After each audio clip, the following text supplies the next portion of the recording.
In a country where Buddhism, tinged with Hinduism and local folk beliefs, is ubiquitous, Buddhism defines Cambodia and helps to make the people good. Hinduism dominated the Khmer Empire until it was supplanted by Mahayana Buddhism in the early 12th century. Mahayana was closely aligned with statecraft.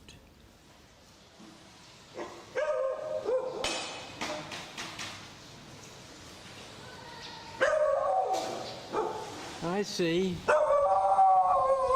In an environment of tolerant diversity, Mahayana coexisted with Brahmanist practices, indigenous beliefs, tutelary spirits, and mundane deities, all fused together as a local Buddhist cosmological framework. As early as the late 10th century, Mahayana Buddhism was practiced at the highest levels of Khmer society, although at the time it did not dominate the local religious imagination. Angkorian cities were constructed as three-dimensional renderings of the universe. The rivers and bores represented the cosmic ocean. The city walls were the iron mountain chain at the limit of the world, and the temples were the central world mountain. The religious significance of these structures signaled the king as a person of merit whose rule was legitimized by his spiritual maturity. Brahmanical and Buddhist traditions of religious experience were prominent in Khmer culture. The human body was thought of as a spiritual repository that mirrored the external world.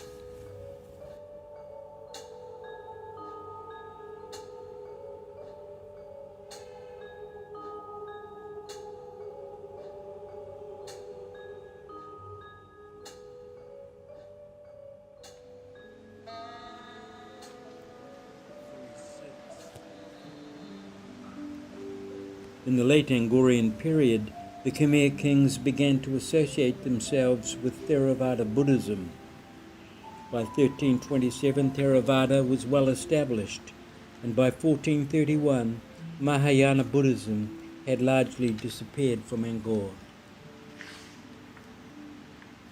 Theravada, the way of the elders, owes a significant debt to archaic ways of understanding reality.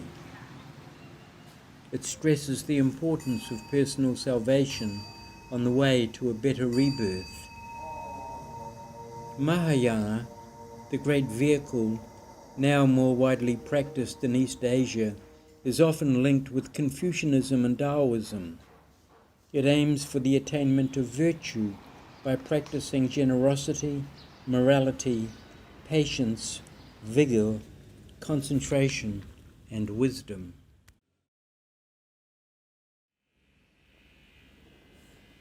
Both Theravada and Mahayana Buddhism uphold the Four Noble Truths and the Eightfold Path. Life involves suffering. Suffering is caused by desire. Desire can be curtailed by following the enlightened path. Do not kill.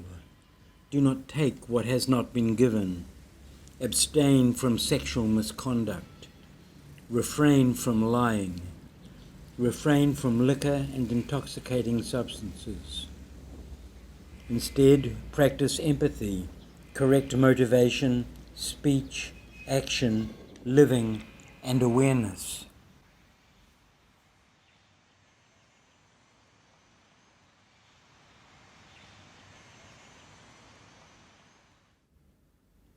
Buddhist temples provided social security, education, and patronized the arts.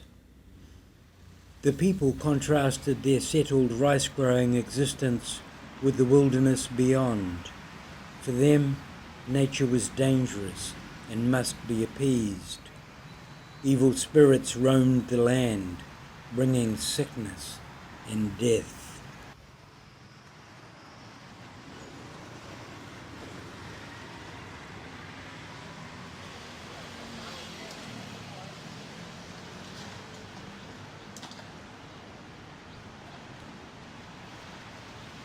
Inasmuch as the land belonged to anyone, it belonged to the spirits of the ancestors. In pre-modern Cambodia, great anarchic freedoms were widespread. Remnants of this still survive today.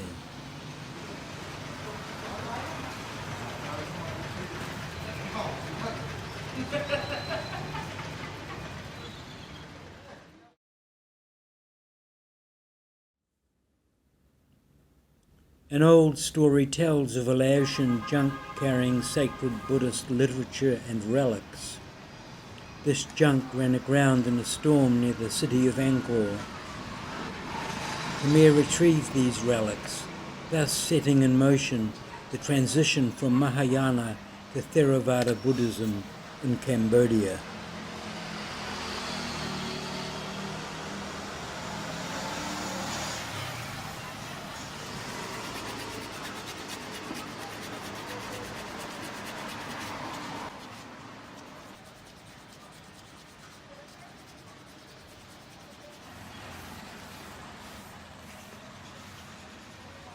There has long been a tradition of secret unorthodox texts and meditational practices.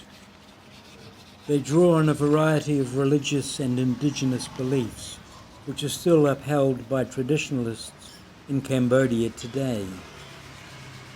These practices are hidden from everyday view. They emphasize interiority toward the goal of creating the Buddha within one's own body. This embodiment of the Buddha defines the nation's piety.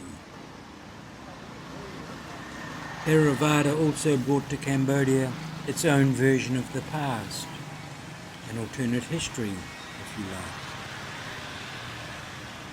In the 16th century, national unity was achieved by promoting the idea of a Buddha to come, a fifth Buddha, and the past was seen as a rehearsal of the future.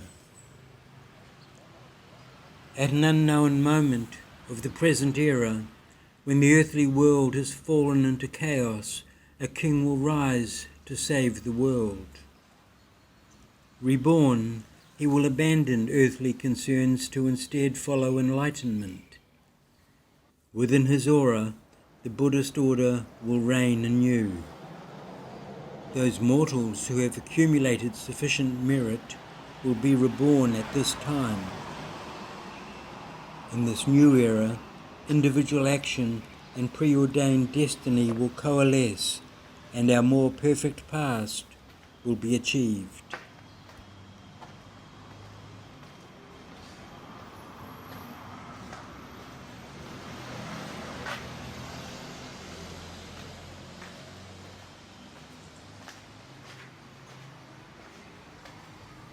Books that I referenced as sources for this video include Insight Guides to Laos and Cambodia, Cambodian Buddhism, History and Practice by Ian Harris, Spirit Worlds, Cambodia, the Buddha and the Naga by Philip Coggan, History, Buddhism and New Religious Movements in Cambodia, edited by John Marston and Elixabeth Guthrie, and Ancient Angkor by Michael Freeman and Claude Jacques. I'll be drawing on these and other sources in part 3 of Cambodian Buddhism, where I will look at the colonial and modernist periods of Cambodian Buddhism. If you find these videos useful, then please subscribe to this channel by clicking on the icon at the lower right-hand corner of your screen. And thank you for watching.